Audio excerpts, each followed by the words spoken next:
Recently, we were approached by the Outer Banks Community Foundation about the possibility of the town acquiring their office at the time, which is the flat top here at 13 Skyline Drive.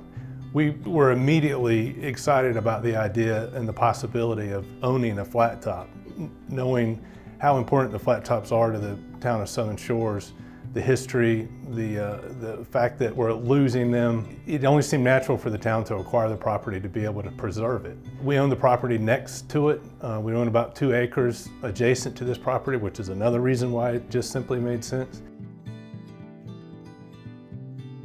About 15 years ago, a couple named Dr. and Mrs. Teachin approached the Outer Banks Community Foundation about donating the flat top at 13 Skyline Road to the Community Foundation.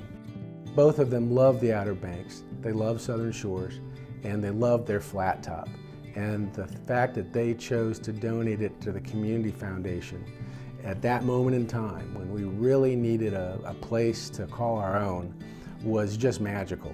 This has been our home for 15 years. We're all heartbroken that we're saying goodbye, but we're really only saying goodbye physically. In spirit, our heart is still here. We have a charitable fund that's dedicated to the preservation of this building.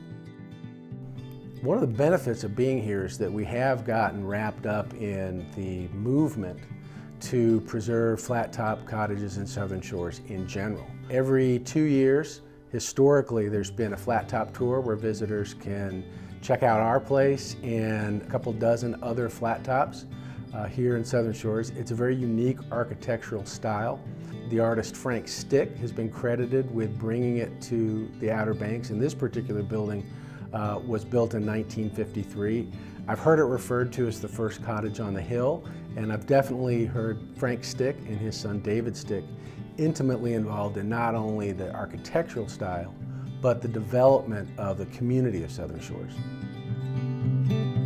Specifically to Southern Shores, the flat tops are our window into the time when Frank Stick developed the flat tops, and his decision, I think, to put the homes on these lots so that part of it was because he was a developer and he needed to sell the property, but he also was an artist and had a great interest in the architecture, the modern architecture of the time. So he used local materials to be able to build these homes, and also had an eye to the environment when he did so. It was a much simpler time, there was no air conditioning, so people who came here in the mid-50s and 60s came here for the beautiful natural resources that still are here at the Outer Banks.